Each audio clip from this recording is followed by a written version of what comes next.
आजच्या या सावरकर जयंतीनिमित्त होत असलेल्या कार्यक्रमाचे अध्यक्ष माननीय प्रदीपदादा रावत, तसेच व्यासपीठावर उपस्थित असलेले चालेल ना,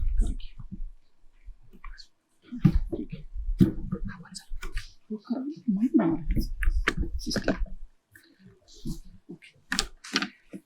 माननीय कुलसचिव डॉक्टर प्रफुल्ल पवार आणि इथं जमलेल्या सर्व सावरकर प्रेमी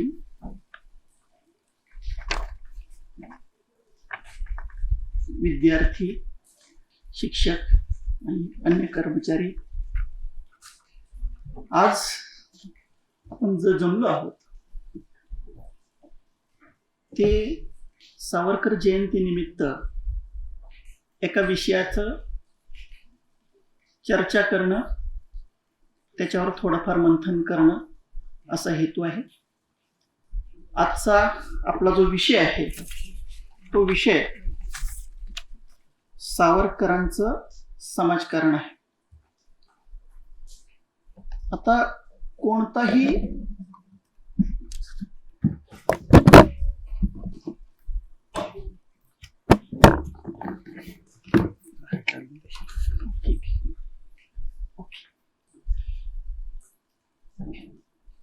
कोणताही विचारवंत असो किंवा कोणताही समाज सुधारक असो,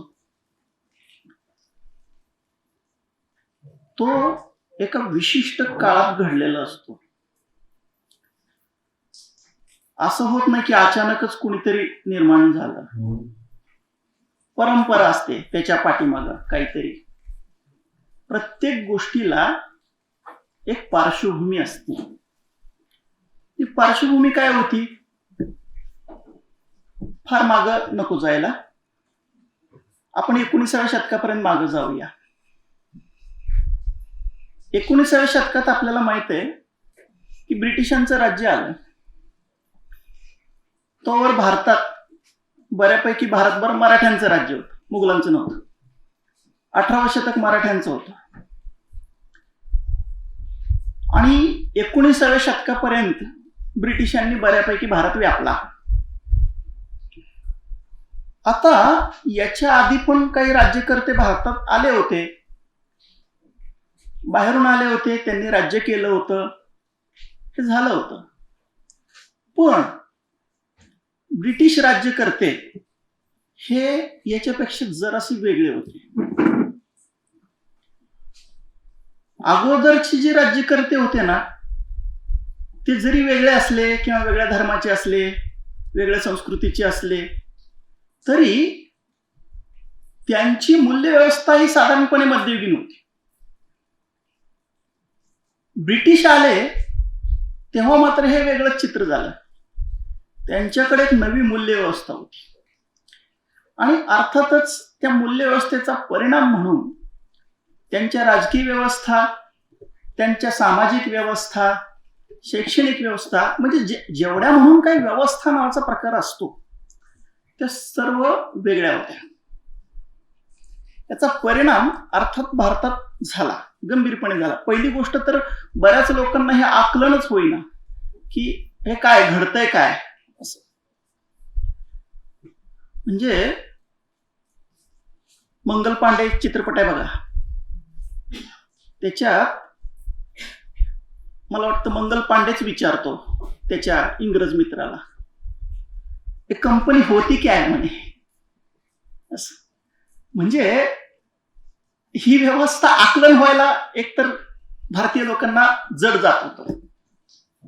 परंतु भारतीय समाजात पण स्वतःच काही स्वत्व होतं, याच्यात काही शंका नाही. आपल्या परंपरेत पण ते असणार आहे. तुम्ही बघा, फार लवकर हळूहळू लोक त्या व्यवस्थेला समजून घेत गेले आणि त्याला प्रतिसाद देत गेले. आपण असं बघा की 1818ला समजा मराठ्यांचं राज्य बुडालं इथं शनिवारवाड्यावर, काय तो युनियन जॅक फडकला, 32ला दर्पण उभा राहत आहे. 14 वर्ष म्हणजे काय, मला वाटतं देशाच्या इतिहासात फार मोठा कालावधी नाहीये, छोटाच कालावधी आहे. म्हणजे फार लवकर, आणि जिथं ते लवकर गेले होते ब्रिटिश, म्हणजे समजा बंगाल, तर बंगालमध्ये तर फार लवकर त्यांनी ते स्वीकारलं होतं भारतीय लोकांनी. ठीक आहे, थोडाच वर्ग स्वीकारत असतो, पण एक लक्षात घ्या, आता जेव्हा परिवर्तन घडतात ना, प्रत्येक वेळेला काही त्याच्यात सगळा देश वगैरे समावेश नसतो. पण आता ते भाषणात वगैरे बोलावं लागतं, सारा देश पेटून उठला वगैरे. प्रत्यक्षात 1% तरी माणसं स्वातंत्र्य लढ्यात होती का नाही, शंकास्पद आहे. फार थोडे लोक असतात, आणि हे जे थोडे लोक असतात ना, ते काहीतरी बदल करत असतात, आणि न कळतपणे मग बाकीचा समाज मूकसंमती देत म्हणा किंवा मान्य करत जातो, असं थोडंसं असतं. सगळाच समाज जागृत होणं हे जरा कठीण आहे, किंबहुना ते काळाच्या ओघात पुढं घडू शकेल, पण जुन्या काळात तर ते जवळपास अशक्य होतं. ठीक आहे, तर याला काही प्रतिसाद आपल्या लोकांनी द्यायला सुरुवात केली. त्याचा एक भाग असा होता की लोक आत्मचिकित्सेकडे वळले, की ठीक आहे आपलं स्वातंत्र्य वगैरे गेलं, कशामुळे गेलं बाबा, काहीतरी कारण असतील ना, काहीतरी वेगळे पण असेल ना, यांच्याकडे काहीतरी नवीन असलं पाहिजे, यांच्याकडे काहीतरी जास्ती असलं पाहिजे इंग्रजांकडं, की ज्याच्यामुळं आपलं स्वातंत्र्य गेलं. म्हणजे कुठंतरी आपण एक म्हणू की आत्मचिकित्सेची एक चळवळ सुरू झाली, आणि ही चळवळ खऱ्या अर्थाने आपण ज्याला प्रबोधनाची चळवळ म्हणूया, त्या चळवळीला आपण प्रबोधनाची चळवळ म्हणू शकतो. आता या प्रबोधनात मग सगळं सुरू झालं की आपल्या समाजात काय दोष आहेत का बाबा, लोक बघायला लागले. यात अर्थात याचे काही प्रवाह पण होते, आपण ते प्रवाह बघूयात. मी माझ्या पद्धतीने काही प्रवाह पाडतो. मी काय करतो की धर्म हा मुद्दा केंद्रस्थानी ठेवतो. याचं कारण असं आहे की मध्ययुगीन काळाचं किंबहुना मुख्य वैशिष्ट्यच हे आहे की धर्म हा मानवी जीवनाच्या केंद्रस्थानी असतो. छोट्या छोट्या गोष्टी धर्माने ठरवलेल्या असतात. तुम्ही बघा, आपली आडनावं, आपली नाव काय ठेवायचं, उजव्या हाताने जेवायचं का डाव्या हाताने जेवायचं, लग्न कधी करावं, कसं करावं, कोणाशी करावं, कोणाशी नाही करावं, ह्या सगळ्या गोष्टी नाही म्हटलं तर धर्माने ठरवल्या असतात. म्हणजे आपल्या जीवनाचा खूप मोठा भाग हा जणू काही धर्माने ठरवलेला आहे, आणि धर्माचं असं सर्वंकष वर्चस्व असणं हे मध्ययुगाचं वैशिष्ट्य आहे. आणि आपण नुकतंच मध्ययुगातनं कुठंतरी बाहेर येत होतो, किंवा अजूनही 100% आलेलं नाही अशी शक्यता आहे. ओके, तर धर्म हा केंद्रस्थानी राहणारा मुद्दा आहे मानवी जीवनात. त्यावेळा तर तो जास्त होता, आताही आहे, आताही काही तो अगदीच कमी झालाय असं नाही. म्हणून धर्म केंद्रस्थानी ठेवून तुमची धर्माविषयी काय भूमिका आहे याच्यावरून मी त्याचे प्रवाह डिफाईन करण्याचा प्रयत्न करतोय. ठीक आहे, एक प्रवाह असा आहे की जो धर्म सुधारणा करूया आणि हळूहळू आपला धर्म शुद्ध करत, धर्म उन्नत करत पुढं जाऊया असं म्हणणार आहे. म्हणजे धर्म सोडायचा नाहीये, धर्म शुद्ध करत जायचंय. उदाहरणार्थ न्यायमूर्ती रानडे हे त्याचे एक मोठे अग्रणी आहेत असं आपण म्हणूया. ठीक आहे, दुसरा प्रवाह असा होता, काहींना असं वाटलं की हा जो काही प्रचलित धर्म आहे, मग त्याला आपण हिंदू धर्म म्हणा की काय सनातन धर्म म्हणा, जे काय असेल ते, तर हा प्रचलित धर्म इतका म्हणजे सडलेला आहे, खराब झालेला आहे की याच्यात आता फार काही सुधारणा करता येणार नाही. मग काय करावं लागेल, तुम्हाला एक नव्या धर्माचीच निर्मिती करावी लागेल. याला आपण म्हणूया पर्यायी धर्मविचार. उदाहरणार्थ महात्मा फुले या प्रवाहाचे एक महत्वाचे अग्रणी आहेत. पुढं अजून एक प्रवाह असा होता की तो धर्म सुधारणा करत होता, म्हणजे व्यवहार तर असंच दिसत होतं की तो धर्म सुधारक आहे, परंतु त्याचं ध्येय वेगळं आहे. त्याचं ध्येय हे आहे की धर्म सुधारणा करत करत मानवी जीवन, विशेषतः मानवी मन धर्ममुक्त केलं पाहिजे, अशी भूमिका घेणारा पण एक प्रवाह आहे. त्याचे अग्रणी मुख्यतः आगरकर आहेत. माझं व्यक्तिगत मत असं आहे की याच प्रवाहात सावरकर पण मोडतात. आगरकर ज्या प्रवाहाचे प्रतिनिधी आहेत, म्हणजे अगदी त्यांचं सामाजिक, त्यांचं राजकीय, इव्हन पुढं जाऊन सावरकरांनी जी हिंदुत्वाची भूमिका मांडली ना, त्याचा अगदी थोड्या पातळीवर पण पहिला उच्चार आगरकरांनी केलेला आहे. ठीक आहे, तर तो एक प्रवाह आहे. याच्या व्यतिरिक्त पण काही प्रवाह आहेत. एक मोठा प्रवाह सांगतो, धार्मिक प्रवाह, आर्य समाज. आर्य समाजाने फार मोठं काम केलेलं आहे. या समाजाचं वेगळं म्हणणं होतं, वेद प्रामाण्य मानणारा आणि हिंदूंना अधिक जयिष्णू, लढाऊ बनवणारा आणि त्याच वेळेला सामाजिक सुधारणा बाबतीत सुद्धा आक्रमक भूमिका घेणारा अशा प्रकारचा हा समाज आहे. याच्या पलीकडे पण काही छोटे मोठे प्रवाह असू शकतील. सगळ्याच व्यक्ती किंवा सगळेच सुधारक या प्रवाहात बसतील असं नाही. काही इकडं तिकडं जातील. आता उदाहरणार्थ शाहू महाराज आहेत, ते एकाच वेळेला आर्य समाजाला फार जवळचे आहेत, पुन्हा सत्यशोधक समाजाला पण जवळचे, असं ते मध्ये आहेत. असं तर ठीक आहे, पण एक ढोबळ मनाने मी काही प्रवाह सांगून ठेवले. ठीक आहे, तर आता मी असं म्हणालो की ह्या आगरकर प्रवाहात सावरकर जाऊन बसतील असं एक हे आहे. आता सावरकर जी समाज सुधारणा करू पाहत होते, त्याच्या माग काही तात्विक भूमिका होती का, किंवा मूल्यव्यवस्था कोणती होती, कोणती मूल्ये की जी महत्वाची सावरकरांना वाटत होती. तर काय आहे, मूल्यव्यवस्थेच्या दृष्टीनं ज्याला तात्विक लिखाण म्हणतो का नाही, तत्वज्ञानात्मक लिखाण, तसं काही फारसं सावरकरांनी केल्याचं दिसत नाही, किंवा कुठल्याच समाज सुधारकांनी फारसं तसं केलेलं नाहीये. फक्त आपल्या समोर जो प्रश्न येईल त्यानुसार त्याच्यावर काही वैचारिक लेखन करावं असा प्रकार आपले समाज सुधारक करत, सावरकर पण तसेच करत. सावरकरांची जी मूल्य व्यवस्था आहे ना, तर जेव्हा आपण विचार करायला लागतो त्यावेळेला दोन मूल्य प्रकर्षाने पुढे येतात. ती म्हणजे मानवतावाद आणि बुद्धिवाद. तिसरं न्याय.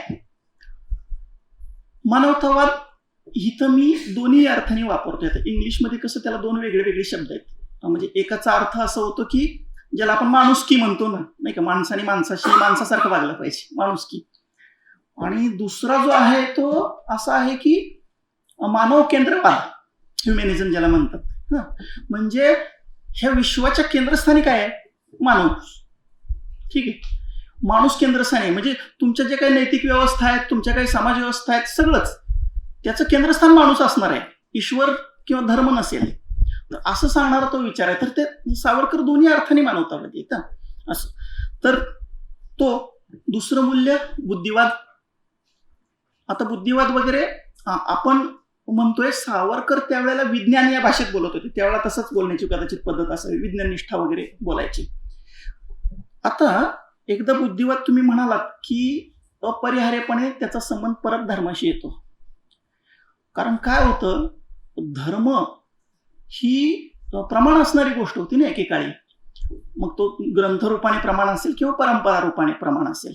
भारतात ग्रंथप्रामाण्य फारसं नव्हतं, परंपरेचं प्रामाण्य जास्त होतं. पण ही दोन्ही प्रामाण्य आपण नाकारली पाहिजेत आणि आपण बुद्धी प्रामाण्य स्वीकारलं पाहिजे, हा विचार सावरकरांनी मांडलेला दिसतो. सावरकरांच्या काळात थोडंसं अगोदर पाठीमागं एक वाद हिरिहिरीने खेळला गेला होता. तो म्हणजे आधी सामाजिक का आधी राजकीय. टिळकांनी त्याचं स्पष्ट उत्तर असं दिलं होतं की नाही, आधी आपल्याला राजकीय सुधारणा केल्या पाहिजेत, घर ताब्यात घेऊन नंतर ते सुधारत बसू. आगरकर म्हणले असं करून नाही चालणार आपल्याला आधी, कारण हे आधीचा अर्थ फार विचित्र होतो की मग कधी करायच्या. समजा 200 वर्ष स्वातंत्र्य नाही मिळालं तर 200 वर्ष अस्पृश्यता राहू द्या, जे काही गुलामगिरीच्या प्रथा असतील किंवा कुठल्याही वाईट प्रथा असतील त्याला 200 वर्ष हातच लावू नका, असं काहीतरी म्हटल्यासारखं होईल ना. बरं, दुसरी गोष्ट अशी होती की जे तुम्ही आधी राजकीय म्हणताय ते तरी टिकेल का, तुमच्याकडे जर सामाजिक सुधारणाच नसतील तर ते तरी टिकेल का, असं आगरकर बोलत होते. तर आगरकरांनी त्याचं साधारण उत्तर असं दिलं की या दोन्ही सुधारणा, दोन चाक आहेत समाजाची, ते दोन्ही सुधारणा एकत्र झाल्या पाहिजेत. हेच उत्तर सावरकरांनी दिलेलं आहे की नाही, दोन्ही सुधारणा एकत्र राहायला पाहिजेत. आता ही गोष्ट मान्य केली पाहिजे की दोन्ही सुधारणा एकत्र जरी झाल्या पाहिजेत असं म्हटलं तरी प्रत्येकाचा प्राधान्यक्रम थोडा थोडा वेगळा असणार. बरं, कसं होतं, माणसाला 24 तास असतात, एकच जीवन असतं, तो काही सगळ्याच गोष्टी एकाच वेळा करू शकत नाही वगैरे. आता सावरकरांनी जी वेगवेगळी कामं हाती घेतली होती त्यात तुम्हाला माहिती आहे स्वातंत्र्य लढा. बरं, स्वातंत्र्य लढा नुसता नाही, जर मवाळ किंवा जहालाच्या पद्धतीने घेतला असता तर उघडपणे कामं करणं खूप जास्त सोपं वगैरे असतं. ह्यांना तर क्रांतिकारक व्हायचं होतं, तशा प्रकारे त्यांनी पावलं टाकलेली होती, त्याची पुढं शिक्षा पण भोगली, हे तुम्हाला माहिती आहे. तर हे जे आहे सावरकरांचं, त्यामुळं सावरकरांच्या ही जी काही सामाजिक भूमिका आहेत ना, त्याला तुम्हाला असं दिसत नाही की हा जो काळ आहे ना त्यांचा क्रांतिकारक काळ, त्यावेळेला सामाजिक गोष्टी त्यांनी आहेत बरं का, केलेल्या आहेत, पण ते उठून दिसत नाही. म्हणजे उदाहरणार्थ लहानपणापासून त्यांनी, अगदी लहानपणापासून जसं त्यांना कळतं वय सुरू झालं ना, जातीभेद चुकीचा आहे ही भूमिका घेतलेली आहे. वयाच्या 19व्या वर्षी विधवा दुस्थिती कथन या नावाची छोटी नाही, सुमारे 102 ओळीची कविता लिहिलेली आहे. ह्या कवितेवरून तुमच्या लक्षात आलं असेल की त्यांना काय म्हणायचंय. त्यातनं ही कविता प्रत्येकाने वाचून पाहावी असं मी म्हणेन. ठीक आहे, म्हणजे आपल्याला सामाजिक सुधारणा करायच्या, त्यात धर्म सुधारण्याचा विचार स्पष्टपणे मांडलाय बरं का, धर्म सुधारण्याचा विचार स्पष्टपणे मांडलाय.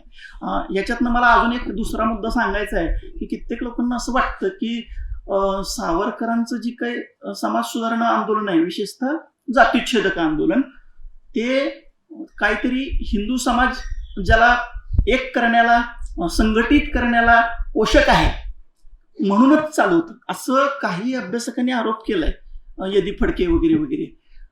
त्याच्यात तितकंसं तथ्य नाहीये. याचं कारण तुम्हाला सांगतो की आता बघा, हे 19व्या वर्षी ही जी कविता लिहिली आहे आणि ते लहानपणी जे वागत होते ते सगळंच, यावेळेला काही त्यांच्यासमोर फार मोठा मुस्लिम प्रश्न वगैरे होता आणि काहीतरी हिंदू संघटन केलं पाहिजे असा विचार तुम्हाला 20व्या वर्षी वगैरे सावरकरांच्या लेखनात कुठे दिसणार नाही.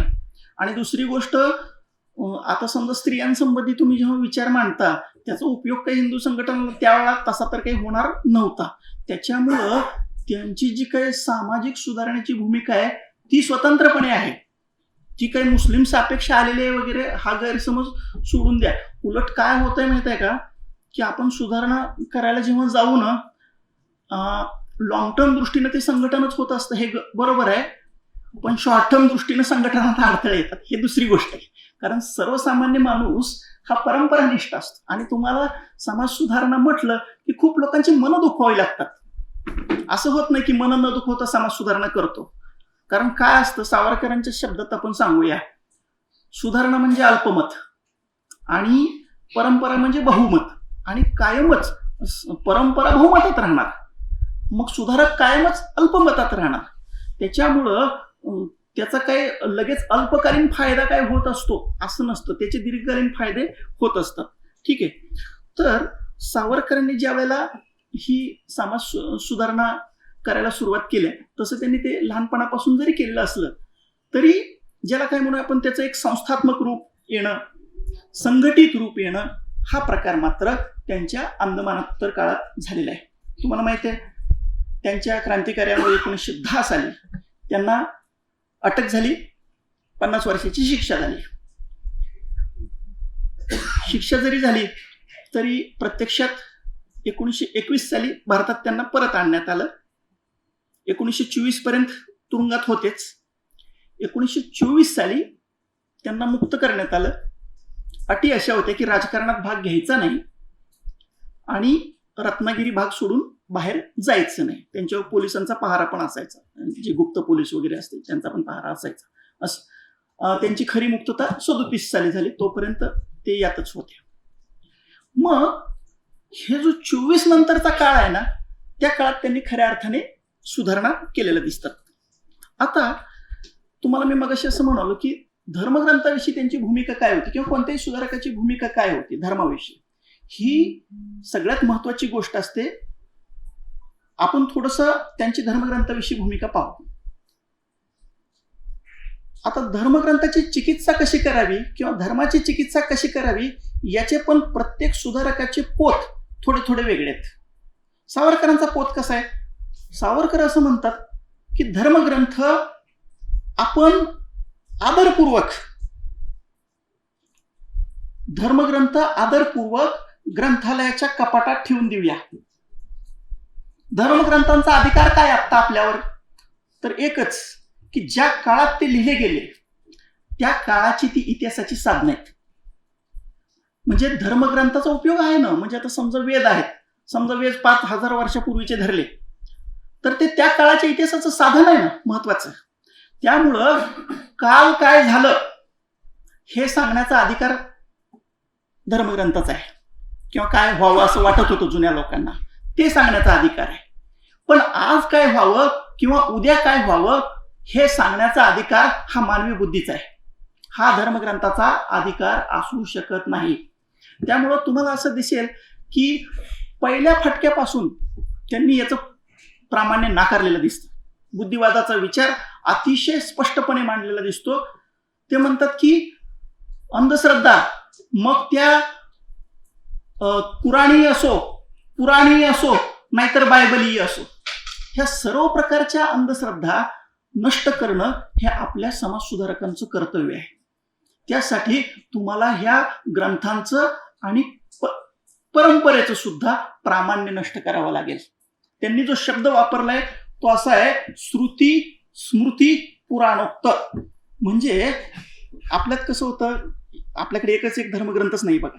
ते वेद असतात, पुन्हा ते वेदानंतर उपनिषद असतात, रामायण महाभारत ग्रंथ असतात, पुराण असतात, त्याच्या पलीकडे परंपरा असतात आणि परंपरा कधी कधी सगळ्यात बलिष्ठ पण असतात. असं तर ह्याचं जे प्रामाण्य आहे ना हे आपण नाकारलं पाहिजे. तुम्हाला असं दिसणार नाही की सावरकर धर्मग्रंथाला शिव्या घालतायत, असं नाही दिसत बघा. ते म्हणतात की नाही आपल्याला हे आदरपूर्वक निषेध केला पाहिजे. का? तर हे आपल्या पूर्वजांनी केलेलं आहे. धर्मग्रंथावर ते शक्यतो याचा पण आरोप करत नाहीत बरं का, की काहीतरी धर्मग्रंथांनी दुष्टबुद्धींनीच केलं असेल असा आरोप ते करत नाहीत. ते असं गृहीत धरतात की ठीक आहे त्या लोकांना कळलं नसेल, काही गोष्टी चुकल्या असतील, अज्ञान असेल, आणि हा न्याय ते केवळ हिंदू धर्मग्रंथाला लावत नाहीत. वेद असो, पुराण असो, बायबल असो, ह्या सर्वच धर्मग्रंथांना सावरकर एकच न्याय लावतात. आणि त्यातून असं सांगतात की ठीक आहे मागं जे झालं ते झालं, काही चुका झाल्या असतील, काही बरोबर गोष्टी केल्या असतील, पण आता तुमचं वर्चस्व राहणार नाही, ग्रंथांचं वर्चस्व राहणार नाही, परंपरांचं वर्चस्व राहणार नाही. आता काय होईल? आता इथून पुढचा जो काळ असेल हा मानवी बुद्धीचा काळ असेल. मानवी बुद्धीनं आम्ही ठरवू आता कशा व्यवस्था असाव्यात, आता सामाजिक व्यवस्था कशा असतील, आता सामाजिक संबंध कसे असतील, आता कोणती गोष्ट ठरवायची असेल तर आम्ही धर्मग्रंथ उघडून बघत बसणार नाही. रशिया बाबतीत एका लेखात त्यांनी लिहिले बघा की रशियाने धर्मग्रंथ मिटला आणि प्रश्न सुटला. म्हणजे आधुनिक काळातले जे प्रश्न आहेत ते जर तुम्ही 4 आणि 5000 वर्षाच्या ग्रंथात त्याची उत्तरं शोधत बसलात तर ती उत्तरं तुम्हाला तशी मिळू शकणार नाहीत. आणि समजा मिळाली तर ती कशी असणार आहेत? 5000 वर्षापूर्वीची असणार आहेत. ती आजची उत्तरं नसणार आहेत. त्याच्यामुळं आपण बऱ्याचदा असंही होतं, तर हिंदूंमध्ये तर ती चढाओढच असते की आमचा धर्मग्रंथ कसा जुना आहे ही सांगण्याची चढाओढ असते. सावरकरांनी मात्र वेगळी भूमिका घेतलेली आहे. सावरकर म्हणतात की ज्याचा धर्मग्रंथ जितका जुना आणि ते जर तुम्ही आजही तोच फॉलो करत असाल जसंच्या तसं तर तुम्ही तितके वर्ष मागासाल, एवढाच त्याचा अर्थ होतो. याच्या पलीकडे काही अर्थ होत नाही. अशा पद्धतीनं सावरकरांनी धर्मग्रंथांची चिकित्सा केलेली आहे. त्यांनी समाजाचं जे निदान करताना शेवटी एक कृती कार्यक्रम असावा लागतो. तो कृती कार्यक्रम आखताना त्यांनी मुख्य जे गोष्टी मानल्या त्या अशा आहेत, त्या सप्तस्वदेशी बेड्या आहेत. एक आहे वेदोक्त बंदी. वेदोक्त बंदी म्हणजे तुम्हाला माहित असेल की काही लोकांना वेद म्हणण्याची परवानगी नव्हती किंवा ऐकण्याची पण परवानगी नव्हती. शिकणे अजून दूरचीच गोष्ट आहे. ठीक आहे. आणि याला एक थोडंसं बॅकग्राऊंड पण आहे बघा. सावरकरांनी हे सगळं 24 नंतर सुरू केलं. त्याच्या आधी मला वाटतं एक 10 वर्ष महाराष्ट्रात वेदकतावरून मोठा वाद झालेला होता आणि त्याच्यावरून अशी ब्राह्मणेतर अशी मोठी धुपळी पण माजलेली होती. या पार्श्वभूमीवर या मुद्द्याकडे मला वाटतं बघितलं पाहिजे. 10 वर्ष हा काही फार मोठा कालखंड नाहीये. ठीक आहे. त्याच्यानंतर व्यवसाय बंदी, म्हणजे अमुक जातीने अमुकच व्यवसाय केला पाहिजे, दुसरा व्यवसाय करता कामा नये, ही एक हिंदू समाजात रूढी होती. त्याच्यानंतर स्पर्शबंदी, काही विशिष्ट जाती आपल्याकडं अस्पृश्य मानल्या गेलेल्या होत्या, त्याची एक स्पर्शबंदी होती. त्याच्यानंतर सिंधू बंदी, म्हणजे तुम्ही जर समुद्र ओलांडून गेलात तर काही वेळेला तुम्हाला प्रायश्चित्त घ्यावं लागायचं. सगळीकडेच नसेल पण काही जातीत तरी ते होतं. त्याच्यानंतर शुद्धीबंदी, शुद्धीबंदी म्हणजे समजा एखादी व्यक्ती हिंदूमधून ख्रिस्ती किंवा मुस्लिम झाली तर त्याला परत सहजासहजी हिंदूच घेत नव्हते. म्हणजे हिंदू समाजाची स्थिती अशी होती की आउटगोईंग चालू पण इनकमिंगला मात्र कुठलाच पर्याय नाही, सोर्स नाही, असा काहीतरी एक विचित्र प्रकार होता. तर ती एक शुद्धीबंदी. त्याच्यानंतर रोटीबंदी, रोटीबंदी म्हणजे माणसं एका पंक्तीला बसत नव्हती वेगवेगळ्या जातीची. तुम्ही जर वेगळ्या जातीच्या माणसाबरोबर पंक्तीला बसलात तर तुमची जात जाते किंवा जात बुडते, असं तत्कालीन समाज मानत होता. त्याला रोटीबंदी म्हणतात. 7वं आहे बेटीबंदी. बेटीबंदी म्हणजे तुम्ही आपल्या आपल्या जातीत म्हणण्यापेक्षा पोट जातीतच विवाह केला पाहिजे असं एक बंधन होतं. अजूनही ते बंधन बऱ्यापैकी ताकदीनं उभं आहे. याला बेटीबंदी असं त्यांनी म्हटलेलं आहे. म्हणजे आंतरजाती विवाह करायचा नाही, आपल्या टोळीच्या बाहेर लग्न करायचं नाही, असं थोडक्यात. ठीक आहे. तर या सप्तस्वदेशी बेड्या आहेत, ह्या सावरकरांनी एक धोरण म्हणून समोर ठेवलं की बाबा हे आपल्याला नष्ट करायचं. हिंदू समाजात सुधारणा करायची म्हणजे नेमकं काय करायचं, तर हे आपल्याला नष्ट करायचंय. तुम्ही बघाल यातले व्यवसाय बंदी, स्पर्शबंदी, रोटीबंदी, बेटीबंदी म्हणजे 7 पैकी 4 गोष्टी ते जाती व्यवस्थेच्या संदर्भात आहेत. आजही समाज सुधारणा म्हटलं ना, हिंदू समाजासमोर किंवा भारतीय समाजासमोर सुद्धा खरं म्हणजे पहिला प्रश्न जो उभा राहतो तो जातीचाच उभा राहतो. जात हा अत्यंत गंभीर विषय होता आणि तोच पहिल्यांदा तुम्हाला फेस करावा लागतो.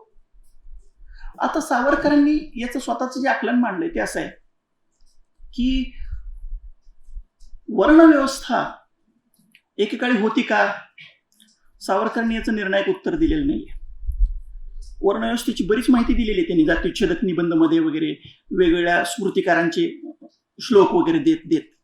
पण खरोखरच ती अस्तित्वात होती का वर्णव्यवस्था, कधी याच्याविषयी निर्णायक मत दिलेलं नाही. शक्यता आहे असावी, पण मग आज वर्णव्यवस्था आहे का? सावरकर म्हणतात वर्णव्यवस्था आज नाहीच आहे, अस्तित्वात नाहीये. मग काय आहे? सावरकर म्हणतात की सरळ सरळ जाती व्यवस्था अस्तित्वात आहे. 4 वर्ण वगैरे ही बोलायची भाषा आहे. काय आपल्या समोर 4-1 हजार जाती दिसत आहेत आणि ती जाती व्यवस्था अस्तित्वात आहे आपल्या समोर. ठीक आहे. तर सावरकरांचं त्याच्याविषयीचं आकलन जे आहे ते अशा प्रकारचं आहे. आता समकालीन समाज जो होता, सामान्य माणूस तो जाती व्यवस्थेचे जे काही जातीचे जे नियम असतील ते आपोआपच परंपरेनं फॉलो करत होता. तो काही विचारवंतांना विचारत नव्हता किंवा कोणाचं काही वाचत बिचत नव्हता. वाचन म्हणजे त्यावेळेला म्हणजे किती लोक वाचक होते किंवा किती लोकांना वाचायला येत होतं इथूनच प्रश्न होता खरं म्हणजे. पण समाजात एक मोठा घटक असा होता की तो जाती व्यवस्थेचं समर्थन करत होता. मग त्यात काही शास्त्री मंडळी होती, काही पंडित मंडळी होती, काही आधुनिक परंतु आपल्या जुन्या परंपरांचा अभिमान असलेली, म्हणजे आधुनिक म्हणजे इंग्रजी शिक्षण घेतलेली अशी मंडळी होती. ती मात्र त्यांच्या परीनं जाती व्यवस्थेचं समर्थन करत बसली होती. हे समर्थन 2 प्रकारे होत होतं. एक प्रकारे असा होता की आमच्या धर्मग्रंथात आहे, त्याला आधार आहे, शास्त्रात आधार आहे, म्हणून ती जाती व्यवस्था आपण पाळली पाहिजे.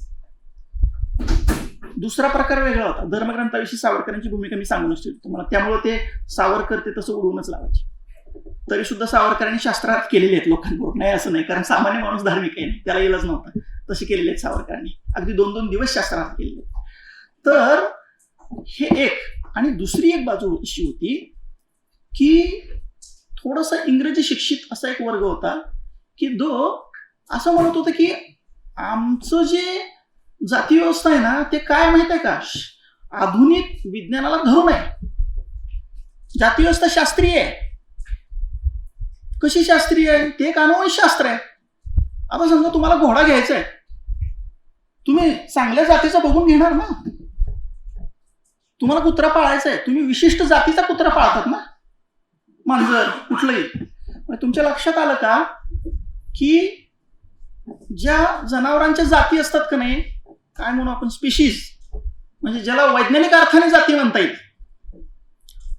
तशाच जाती या मानवातल्या आहेत असं पण एक समर्थन करणारा मोठा गट त्या काळात होता. सावरकरांनी त्याची पण चिकित्सा केलेली आहे. सावरकर म्हणतात की अनुवंशाने वगैरे ते काय, ते एकतर पहिली गोष्ट तुम्हाला जे असं वाटतंय की अमुक अमुक जातीत तमुक तमुक गुण असतात, हे थोडंसं नजर फिरवलं आणि तुमचे जर डोळे उघडे असले तर लक्षात येतं की हे तितकंसं काही खरं नाहीये. नाहीतर मग प्रत्येक ब्राह्मण अतिशय हुशारच पाहिजे होता. प्रत्येक समजा क्षत्रिय घराण्यात समजा एखादा जन्माला आला तर तो मुळापासून शूरच पाहिजे होता. तसं कुठं दिसतंय का तुम्हाला? नाही दिसत आहे. हे एक. आणि दुसरं, अनुवंशिक वगैरे तुम्ही जे सांगताय ते पुन्हा अर्धवटच सांगताय. त्यांचं म्हणणं असं होतं की तुम्हाला जर चांगल्या चांगल्या गुणांची वृद्धी वगैरे करायची असेल तर आधुनिक विज्ञान जे सांगतंय ते असं सांगतंय की तुम्हाला संकर केला पाहिजे. त्यांचा एक लेखच आहे, अनुवंश की आचरटपणा. म्हणजे तुम्ही ज्या अनुवंशाच्या गोष्टी सांगताय, बढाया मारताय, त्या फोल आहेत, त्यातनं काही होणार नाहीये चांगलं. उलट तुम्ही जर संकर करत गेलात तर मात्र तुम्हाला अधिकाधिक चांगली गोष्टी मिळू शकतात. आणि आता तुम्ही बघताय, तुम्ही जवळजवळ प्रत्येक गोष्ट खाण्यापासून त्या वेगवेगळ्या गोष्टी आहेत ते संकरितच वापरताय, त्याचं तुम्हाला फळ पण मिळत आहे. ठीक आहे, तर हे अर्थात तात्विक पातळीवर झालं, चर्चेच्या पातळीवर झालं. प्रत्यक्ष कार्याला सुरुवात करताना वेगळ्या प्रकारे करावी लागली त्यांना. एक एक उदाहरण सांगतो तुम्हाला. उदाहरणार्थ एकदा काय झालं, म्हणजे मला वाटतं रत्नागिरी ठेवल्याच काही महिन्यातच प्लेगची साथ आली. त्यावेळेला ते नेहमीच यायचा प्लेग, काही विशेष नव्हतं. प्लेगची साथ आली म्हटलं की सावरकरांना म्हटलं की तुम्हाला हलवण्यात येत आहे. कुठं? शिरगावला. ठीक आहे, तिथं हलवलं. आता कसं होतं, सावरकरांच्या भोवती एक ग्लॅमर होतं. एवढा मोठा क्रांतिकारक नेता, त्यांची ती त्रिखंडात गाजलेली उडी, देश प्रदेशात त्याची खूप चर्चा झालेली, 50 वर्षाची शिक्षा झालेली. आत्ता जरी 24ला सोडलेलं असलं तरी निर्बंध होतेच, अजून त्यांची शिक्षा संपलेली नाही, हे सगळं होतं. त्याच्यामुळं सावरकरांच्या भोवती एक जबरदस्त वलय होतं, जबरदस्त ग्लॅमर होता. लोकांच्या दृष्टीने तो माणूस हिरो होता. तिथं ते गेले आणि तिथल्या गावकऱ्यांनी काहीतरी मंदिर बांधलेलं होतं. ते म्हणले मंदिराचं उद्घाटन करूया, म्हणले तुमच्या हस्ते, तुम्ही या म्हटले आमच्याकडे. सावरकर म्हटले मंदिरात तुम्ही सगळ्या जातीचे लोक बोलवणार आहात का म्हटले. त्यांनी आपलं बेसावतपणे उत्तर दिलं, हो हो म्हणे, सगळ्या जातीचे लोक बोलवणार म्हणले. सावरकरांनी परत जातींची नावं घेऊन विचारली. महार, मांग, चांभार, ढोर, भंगी इत्यादी जातीचे लोक तिथं तुम्ही बोलवणार आहात का? मग ते जरा गडबडले. कारण काय होतं माहित आहे का, सगळ्या जातीचे अर्थ, याचा अर्थच मुळात असा होता की सगळे सवर्ण आहेत ना, वेगळ्या जातीचे आहेत, ब्राह्मण आहेत, मराठी आहेत, माळी, असं काहीतरी होतं ते. म्हणजे ह्यांचं एका प्रकारे अदृश्यकरणच झालेलं होतं. ते चपापले म्हणलं, नाही नाही असं नाही करता येणार म्हणले, एवढी आमची जुनी परंपरा असं तसं वगैरे. सावरकर म्हणले, बघा बुवा, तुम्हाला जर वाटत असेल की मी यावं तिथं तर तुम्हाला ह्या जातींना बोलावं लागेल, आणि नसेल तर मग तुमचा देव आणि तुम्ही बघा, तुम्ही काय करायचं ते बघा. मग शेवटी वारंवार चर्चा झाल्या त्याच्यावर. सावरकरांनी त्यांचं बरंच प्रबोधन केलं आणि त्या लोकांनी शेवटी मान्य केलं की नाही, आम्ही सगळ्याच जातींना घेऊन येऊ तिथं. आणि मग सावरकरांनी तिथं गेल्यावर त्या मंदिराचं उद्घाटन वगैरे केलं आणि सगळ्यांना जाती भीती विचारून घेतले की बाबा ठीक आहे, तुम्ही सगळे आलात का? हा. मंदिरात आलेत का सगळे? मग तिथून पुढं सावरकरांनी याचा सपाटा चालवला. कोणताही कार्यक्रम असो, कार्यक्रमाला बोलवायचं म्हटलं की सावरकर पहिल्यांदा विचारायचे तिथं कोणत्या कोणत्या जातीचे लोक येत आहेत. जर सगळ्या जातीचे लोक येत असतील तरच मी येणार, नाहीतर मी येणार नाही. ही सावरकरांची भूमिका होती. आणि हे किती खोलवर रुजलेलं होतं तुम्हाला मी सांगतो. आता हे सावरकरांची ही जी भूमिका आहे ना, हळूहळू पसरत गेली. एखाद्याच्या सत्यनारायणाला जरी सावरकर गेले तरी हे विचारायचे बरं का, इथं सगळ्या जातीचे लोक तुम्ही बोलवणार आहात का? काही लोक असं म्हणायचे नाही, आम्ही बोलवलेले आहेत पण ते बाजूला बसलेले आहेत, त्यांची रांग वेगळी आहे. सावरकर म्हणायचे ठीक आहे, त्यांची रांग तुम्हाला ती काय सवर्णांच्या रांगेत तुम्हाला बसवायचं नाहीये ना, मग मला तिथे बसू द्या म्हणायचे. मग त्या पाहुण्यांना पण जरा मेल्याहून मेल्यासारखं व्हायचं, नाही नाही मग तसं नको, मग ते त्यांना येऊ दे बुवा. म्हणजे सावरकरांचा मूळ मुद्दा काय होता की सवय झाली पाहिजे. सरमिसळ लोक बसतात, सरमिसळ लोक जेवण करतात, सरमिसळ लोक मंदिरात येतात, याची सवय झाली पाहिजे, याच्यासाठी जाणीवपूर्वक प्रयत्न केले पाहिजे, असं सावरकरांनी केलं. बरं, याची गुंतागुंत इतकी तीव्र की सवर्णांचं तर सवर्णांचं, पण अस्पृश्यांमध्ये सुद्धा जातीव्यवस्था होती. हा अजून वेगळाच मुद्दा होता. म्हणजे तो एक दुसरं उदाहरण सांगतो. आणखी एक मंदिर होतं, ते मंदिर चांभार समाजाने बांधलेलं होतं. त्याच्यासाठी पण सावरकरांना बोलवलं त्यांनी. आता कसं त्यांना माहित झालं की हा जरी कोकणस्थ ब्राह्मण असला तरी चांभारांच्या कार्यक्रमाला तो येणार नक्की.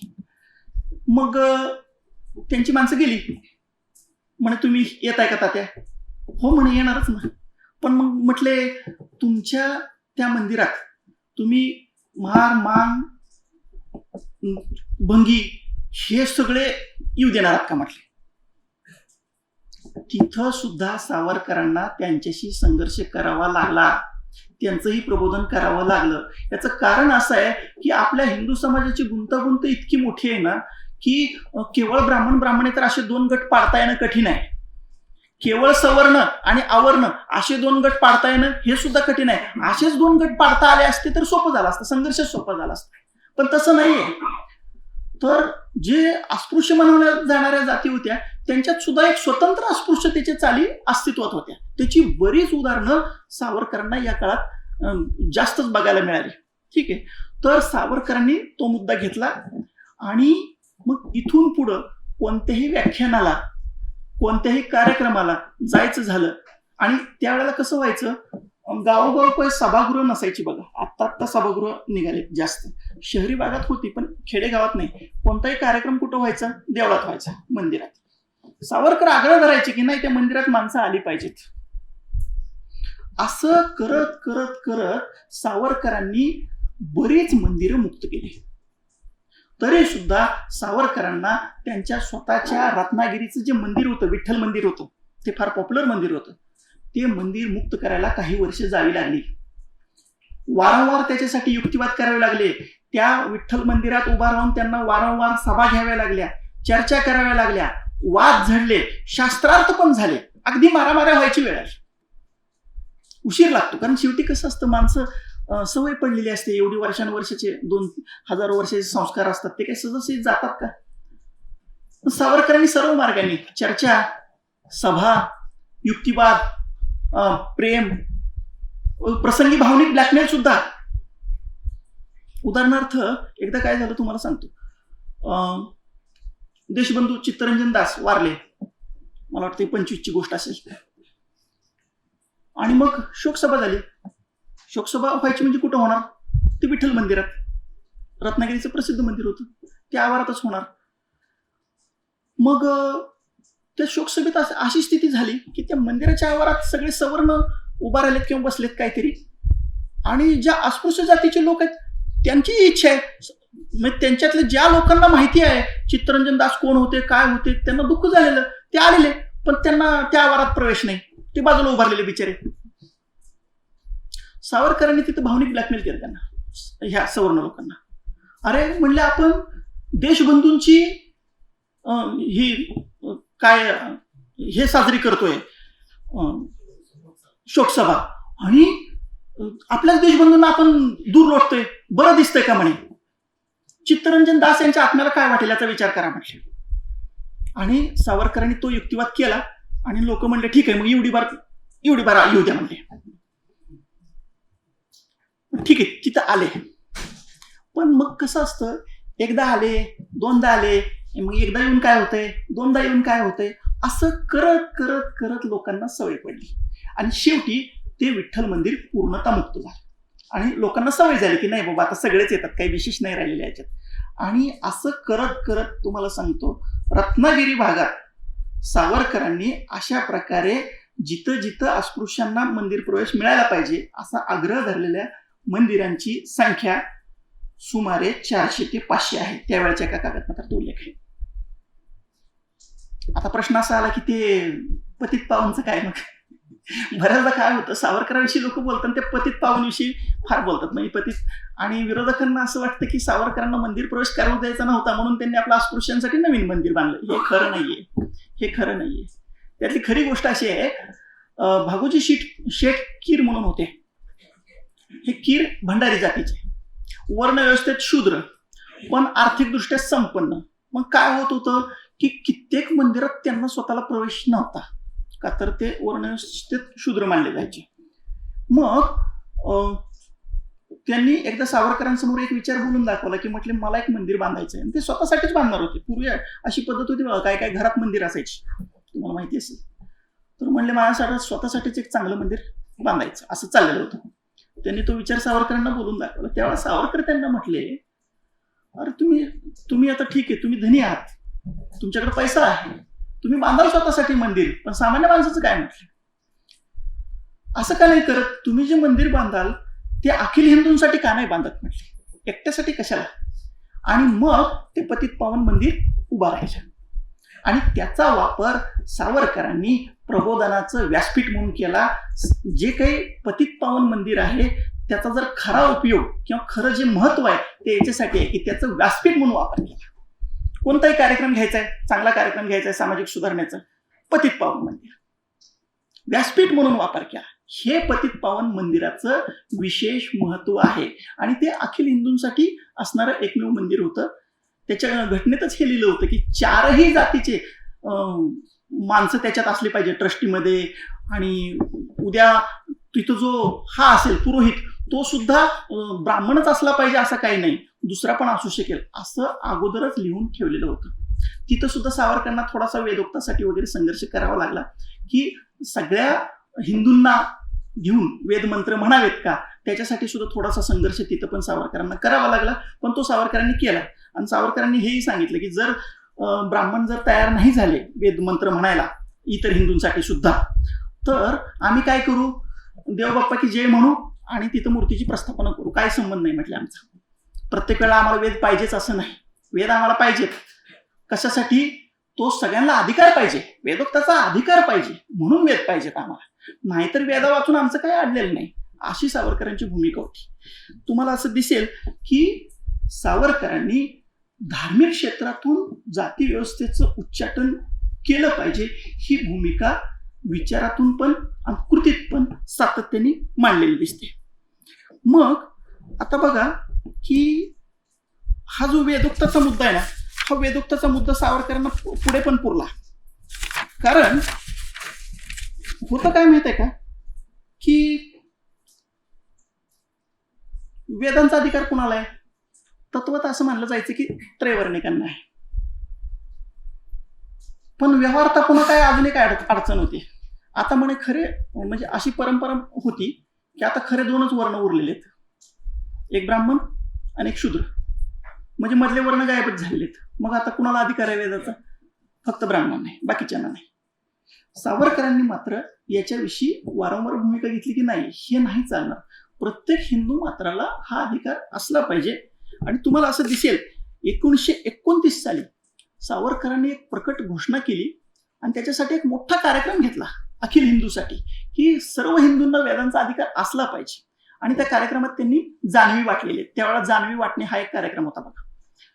म्हणजे काय आहे, जाणव्याचा अधिकार कोणाला आहे, तर जाणव्याचा अधिकार सगळ्यांना असला पाहिजे, प्रत्येक हिंदूंना तो जाणव्याचा अधिकार असला पाहिजे.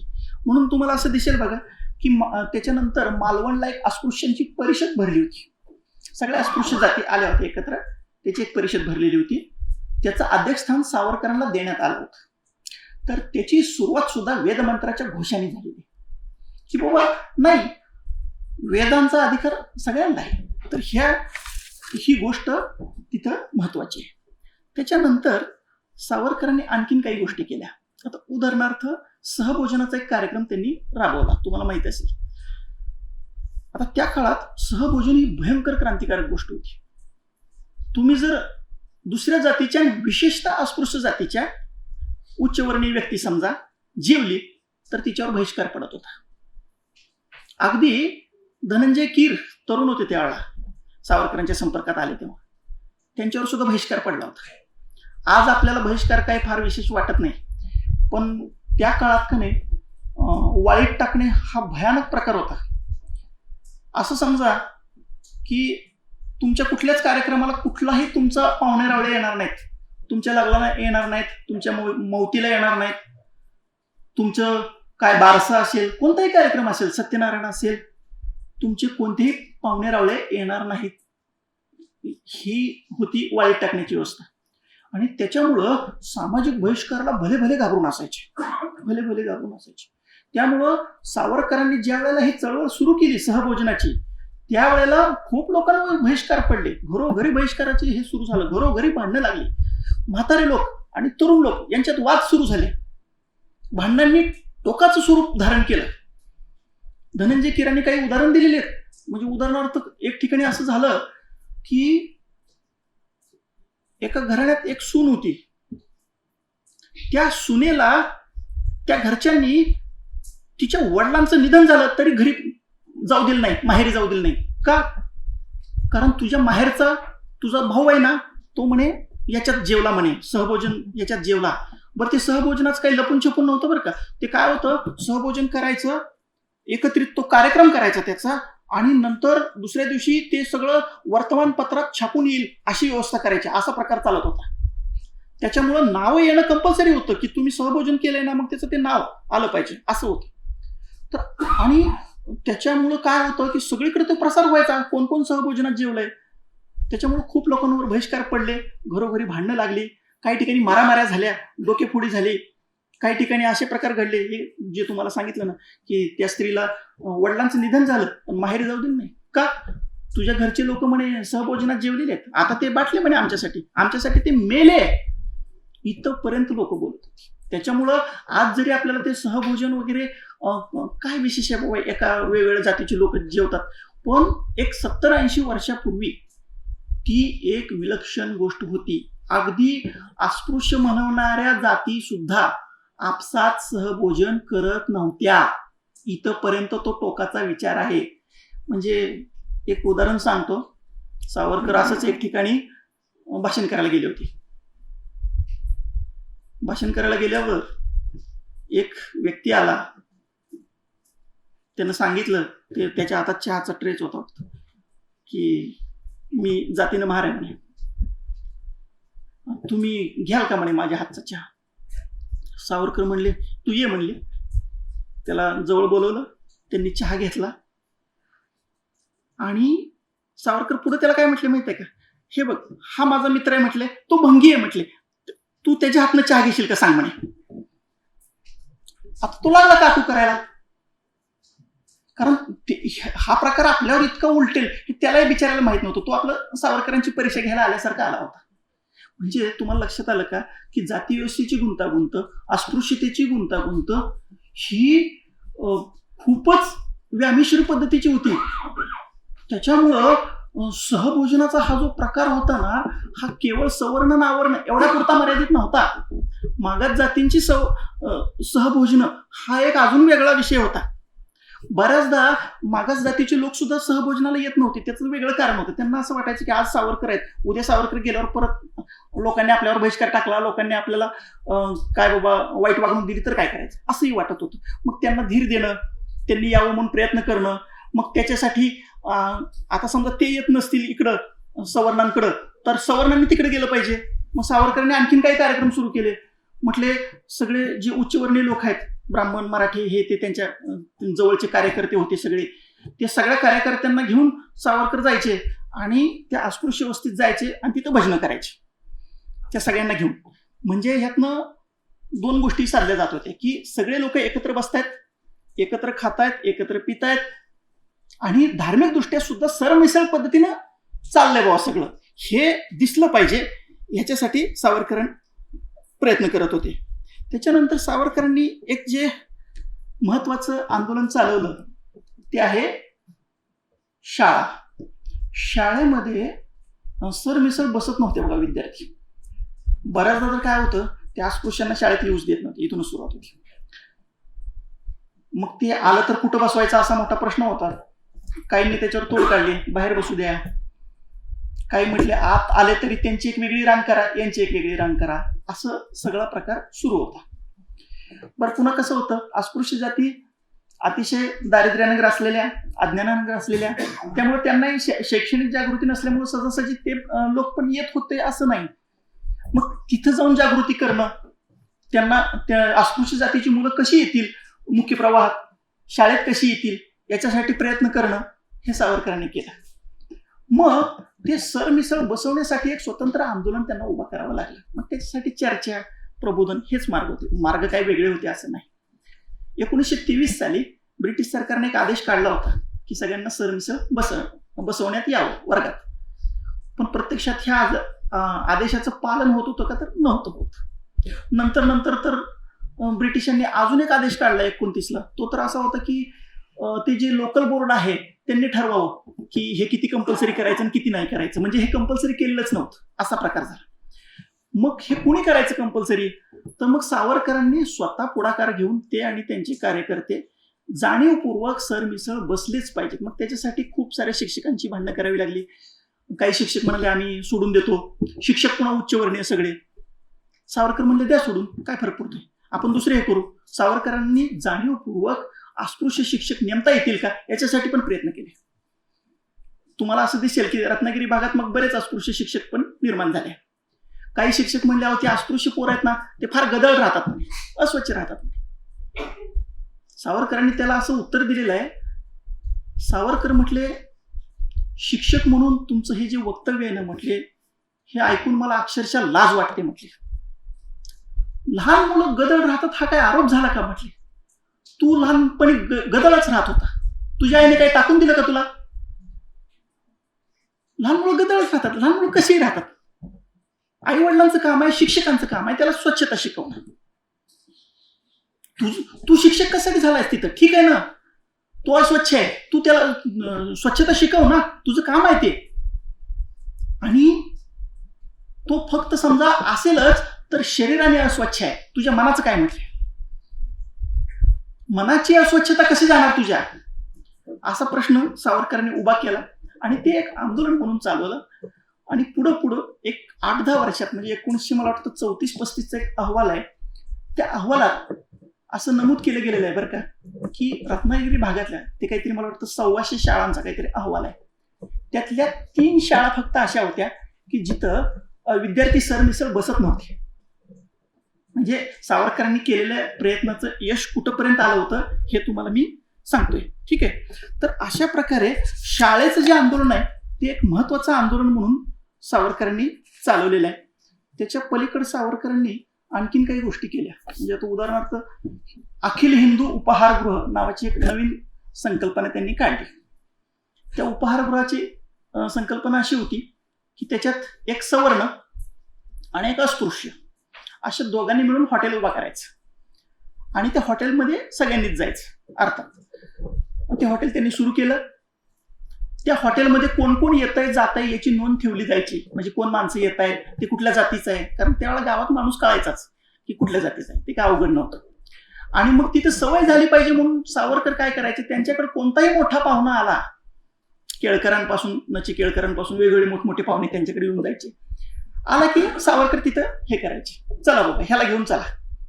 आणि अशा प्रकारे त्याची एक सवय लागली पाहिजे लोकांना की बाबा उपहारगृहामध्ये सगळे लोक एकत्र बसतात, एकत्र जेवतात, एकत्र चहा पितात, लोकांना बघता आलं पाहिजे. आणि असं करत करत एक प्रकारचा एक नवीन पांडा पडला पाहिजे असा त्यांनी प्रयत्न केलेला दिसतो. त्याच्यानंतर अजून एक गोष्ट त्यांनी केली ती म्हणजे अखिल हिंदू बँड. आता त्यावेळेला काय होतं, बँडवाले जे होते ना ते बहुतांश मुस्लिम होते, हिंदू नव्हतेच. ही एक वेगळ्या प्रकारची व्यवसाय बंदी होती. सावरकर म्हणले असं का व्हावं बरं, म्हणे हिंदूंनी बँडचा व्यवसाय का करू नये. मग त्यांनी हिंदू बँड म्हणून एक कन्सेप्ट काढली आणि त्याचं खरंच एक बँड उभा केलं. त्या बँडमध्ये बहुतांश लोक हे अस्पृश्य जातींचे होते. त्या अस्पृश्य जातींच्या लोकांना उभा करून एक बँड उभा केलं आणि ती एक वेगळी चळवळ सुरू केली की नाही बाबा हिंदूंनी पण बँडवाले व्हायला काय हरकत आहे, वाजवायला काय हरकत आहे असं. आणि हिंदूंनी त्यांना बोलावलं पाहिजे, त्याच्यासाठी सामान्य हिंदूमध्ये प्रचार आणि प्रसार असा करायचा सुरू केला. हे करता करता सावरकरांनी ह्या कामात स्त्रियांना पण ओढलेलं दिसतं. म्हणजे तो उदाहरणार्थ तुम्हाला मी हे सांगितलं की लहानपणी त्यांनी येसू वहिनींना शिकवलेलं होतं. 19व्या वर्षी विधवा दुःस्थिती कथन नावाची कविता लिहिलेली होती. सावरकरांचे अभिनव भारत हे सगळ्यांना माहिती आहे, पण त्याची एक स्त्री शाखा सुद्धा होती. तिचं नाव आहे आत्मनिष्ठ युवती संघ असं नाव आहे. ही बघा बरं, दृष्टी वेगळी आहे. याच्यात तुमच्या लक्षात आलं का? इथं सुद्धा त्यांनी जेव्हा ते सहभोजनाच्या वगैरे चळवळी सुरू केल्या तेव्हा सावरकरांनी त्यात स्त्रियांना ओढायला सुरुवात केली. पहिल्यांदा ज्यावेळेला सहभोजन त्यांनी आयोजित करायचा प्रयत्न केला, विक्रम संपत यांनी अशी माहिती दिलेली आहे की पहिल्या सहभोजनात एकूण सावरकरांची पत्नी धरून 6 स्त्रिया होत्या. येतच नव्हत्या. तुम्हाला माहिती आहे की एक तर कसं आहे, स्त्रिया ऑलरेडी दबलेल्या, शोषित, आणि त्याचा परिणाम म्हणून धर्माचा पगडा खूप जास्त.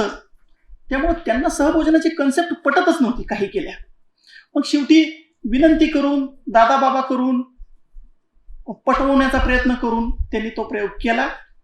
आणि ह्या 6 स्त्रियांचं पुढे जाऊन काही वर्षात 400 ते 500 स्त्रियापर्यंत सावरकर गेले की यांचं सहभोजन झालं पाहिजे असं. त्या सहभोजनाच्या जोडीलाच स्त्रियांसाठी सावरकरांनी अजून एक उपक्रम केला, तो म्हणजे हळदी कुंकू समारंभ. आता हळदी कुंकू समारंभाचं एक वेगळेपण तुमच्या लक्षात आलं असेल बघा. स्पर्शबंदी आपोआपच मोडली जाते, कारण तो हळदी कुंकू समारंभ हा सर्व जातींचा मिळून आहे, वेगवेगळ्या जातीत. आता त्यावेळेला अर्थात याच्यासाठी त्यांना एकतर त्या अस्पृश्य स्त्रिया लवकर मिळायच्याच नाही, इथून सुरुवात व्हायची. मग सावरकर काय म्हटले की ज्या काही थोड्याफार उच्चवर्णीय स्त्रियांना ह्याची आवश्यकता पटली, तुम्ही जावा ना म्हटले त्यांच्याकडं. ते तुमच्याकडे येतील म्हणून का अपेक्षा धरताय? ते ऑलरेडी दबलेलेच आहेत ना, तुम्ही जायला काय हरकत आहे? मग सावरकरांनी सांगितले की ठीक आहे, उच्चवर्णीय स्त्रियांनी जावा, अस्पृश्य वस्तीत जावा, तिथं हळदी कुंकू करा. हळदी कुंकू आता हळदी कुंकू म्हणल्यावर आपोआप तिथं स्पर्शबंदी तुटते बघा, अस्पृश्यतेचा पण निकाल लागतोच आहे. तर अशा प्रकारचे कार्यक्रम घेणं आणि ते स्त्रियांसाठी घेणं हे सावरकरांनी जाणीवपूर्वक केलेलं आहे. याचे 2 फायदे होते. एक तर स्त्रिया घराबाहेर पडत होत्या, स्त्रिया सामाजिक कार्यात ओढल्या जात होत्या. हे वैचारिक क्षेत्रात पण दिसतं बरं का. सावरकरांचा एक लेख आहे, रशियातील घटस्फोट स्वातंत्र्याचा प्रयोग. त्या लेखात सावरकरांनी स्वच्छपणे घटस्फोट स्वातंत्र्यामुळं तिथल्या समाजव्यवस्थेला कसे फायदे झाले, मुळात स्वातंत्र्यामुळे, व्यक्ती स्वातंत्र्यामुळे कसे फायदे झाले हे दाखवून दिलेले आहे. दुसरी गोष्ट, याच लेखात आणि अन्यत्र सुद्धा त्यांनी योनिसूचितेला स्पष्टपणे विरोध केलेला आहे. ही भूमिका आणि सावरकरांची प्रत्यक्ष कृती स्त्रियांच्या बाबतीत. आता कसं आहे, सावरकरांनी स्त्रियांसाठी स्वतंत्रपणे काही केलं का असा प्रश्न उपस्थित केला तर कदाचित स्त्रियांसाठी म्हणून नाही केलेलं आहे, परंतु स्त्रियांसाठी तुम्ही विशिष्ट विचार मांडणं आणि स्त्रियांना सामाजिक कार्यात ओढणं, त्यांना म्हणजे चूल मुलाच्या बाहेर आणणं, सामाजिक कार्यात म्हणजे रस्त्यावर आणण्यासारखंच आहे ना. तुम्ही येणं बाबा समाजात असा प्रकार. नाहीतर स्त्रिया रस्त्यावर अदृश्यच होत्या, कोणत्याही कार्यक्रमात स्त्रिया अदृश्यच होत्या ना. तर हे सावरकरांनी केलेलं दिसतं. त्यानंतर अजून एक मुद्दा मी तुम्हाला सांगू इच्छितो. सावरकरांचं हे सगळं करताना एक विशिष्ट सावरकरी टच आहे प्रत्येक गोष्टीला बरं का. मी जसं म्हटलं की प्रत्येक समाज सुधारकाचा स्वतःचा एक पोत असतो, स्वतःची एक भूमिका असते, स्वतःची एक शैली असते. आता उदाहरण सांगतो तुम्हाला. ते बहिष्काराचं मी तुम्हाला मगाशी सांगत होतो. एक ठिकाणी अशी कथा झाली, सावरकरांचा एक कार्यकर्ता आला आणि म्हणाला की तात्या घरी लग्न आहे आणि माझ्यावर तर बहिष्कार पडलेला आहे, उठलेला नाही अजून, आता कसं करायचं? कुणीही पाहुणे रावळे येणार नाही, मग ते लग्न झाल्यासारखं वाटणार सुद्धा नाही लोकांना. मी माझ्याच पुरीला नाही वाटणार, बाकीच्यांचं सोडून देऊ. असं आहे का म्हटले. मग काय करता येईल? मग सावरकरांनी त्याच्यावर एक तोड काढली. सावरकर म्हटले आपल्याकडे कसं आहे, बहिष्कार वगैरे असतं, वाळीत टाकणं असतं, पण त्याला प्रायश्चित्त पण असतं, त्याचा आपण फायदा नको की घ्यायला. म्हटले घे प्रायश्चित्त म्हटले. आणि मग त्या कार्यकर्त्यांनी रीतसर त्याचं प्रायश्चित्त घेतलं, त्याचं लग्न झालं. आणि लग्न झालं की काही दिवसांनी परत तो सहभोजनाच्या चळवळीत हजर. तुमच्या लक्षात आलं का? ह्याच्यातनं झालं काय, 2 गोष्टी झाल्या की ठीक आहे, कट्टरपणा असतोच, पण काही ठिकाणी तुम्हाला लवचिक पण राहिलं पाहिजे, कारण तुम्हाला समाजाला बरोबर घेऊन जायचं आहे. ह्यातनं सावरकरांनी अजून एक गोष्ट केली, ती अशी की तुम्ही जे प्रायश्चित्त म्हणून म्हणताय ना, त्यातला एक फोलपणा सामान्य माणसाला दाखवून दिला. की आज समजा तुमच्या परंपरेच्या विरोधात मी वागलो, तुम्ही बहिष्कार टाकणार, प्रायश्चित्त घेतलं की परत घेणार मला, आणि परत मी नव्याने गेलो तर तुम्ही परत काय करणार आहात, परत परत मला किती वेळा वाळीत टाकणार आहात, असा प्रश्न सावरकरांचा आहे. ठीक आहे, तर ही एक वेगळी पद्धत आहे बघा. ही पद्धत सावरकरांच्या अनुयायी, हा थोडासा गनिमी काव आहे पण तो वापरला गेला. ठीक आहे, सावरकरांच्या सामाजिक बाजूचं आणखीन एक पैलू आहे, तो सांगतो आणि मग मी थांबतो. आता मगाशी मी धर्मचिकित्सा वगैरे सांगत होतो. मुख्यतः सावरकरांनी जी परंपरांची चिकित्सा केली आहे, मग यज्ञ असेल, गाय असेल, हे जे विषय तुम्ही बघा, हे मुख्यतः हिंदू धर्माशी संबंधित आहे, स्वाभाविक आहे. इतर पण सगळ्या सुधारकांनी धर्मचिकित्सा म्हणलं की हिंदू धर्मचिकित्सा असं आपल्याकडं डोक्यात फिट बसलंय, कारण आपण हिंदूची सुधारणा करणार नाही, हिंदू माणूस कोणाची करणार असं. सावरकरांनी मात्र इस्लामची चिकित्सा आपण केली पाहिजे आणि मुस्लिमांसाठी सुद्धा प्रबोधन केलं पाहिजे असा विचार मांडलेला आहे. सावरकरांच्या बाबतीत आपल्याला हे माहिती आहे, ते हिंदुत्ववादी होते, हे आपल्याला सगळ्यांना माहिती आहे. त्यांचा हिंदुत्वात काय होता हा आजचा विषय नाही, पण एक 2 मिनिटात सांगतो. त्या काळात मुस्लिम प्रश्न जोरावर होता.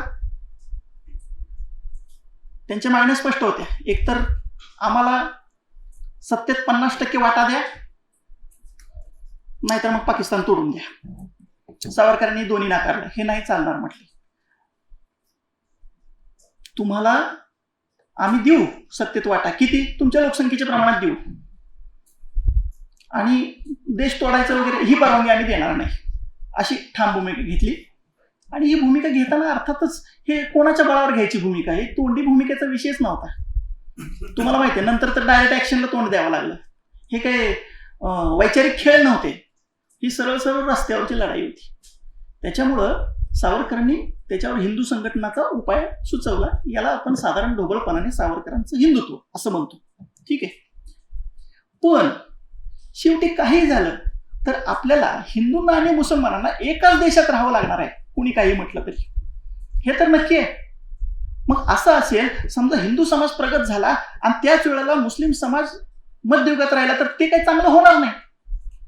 म्हणून सावरकरांनी इस्लामची धर्मचिकित्सा पण केलेली आहे आणि मुसलमानांना उपदेश पण केलेला आहे. तुम्ही बघा, तुमच्या धर्माची तुम्ही चिकित्सा करा किंवा त्या इस्लामच्या मगरमिटीतून मुक्त व्हा असा उपदेश केलेला दुसरा कोणताही हिंदू सुधारक नाही, कोणताही नाही. म्हणजे मला तरी माहित नाही, तुमच्याकडे माहित असेल तर मला द्या, मत बदलून देईल.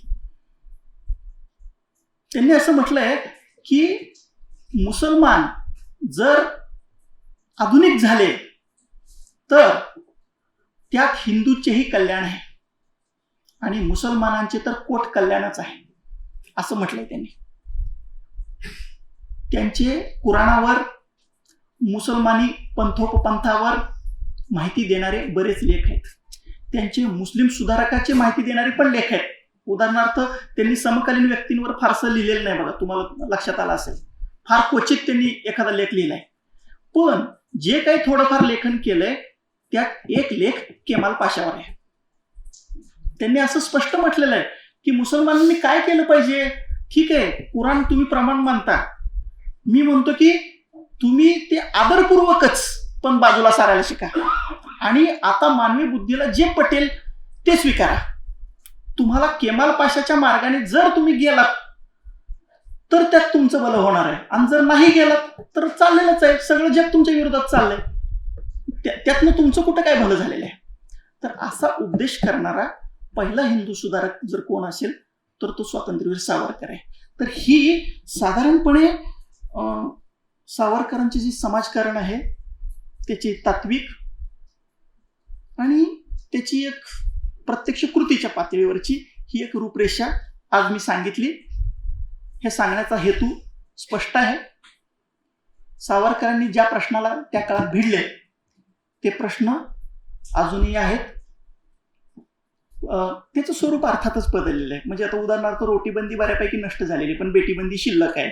ठीक आहे, स्वरूप बदललेलं आहे. ठीक आहे, तर आधुनिक काळात आपल्याला त्या प्रश्नांना जर भिडायचं असेल तर जुन्या लोकांनी, सावरकरांसारख्या विचारवंत आणि समाजसुधारकांनी काय केलं हे आपण थोडंसं कृतज्ञता बुद्धीनं आणि एक अभ्यास म्हणून सुद्धा बघितलं पाहिजे आणि त्याच्या पुढे जाऊन आपला समाज आपल्याला कसा पुढे नेता येईल हे पाहिलं पाहिजे. याच्यासाठीच हे परत परत सांगण्याची वेळ येते आणि त्यासाठीच आजचं हे लेक्चर होतं. धन्यवाद.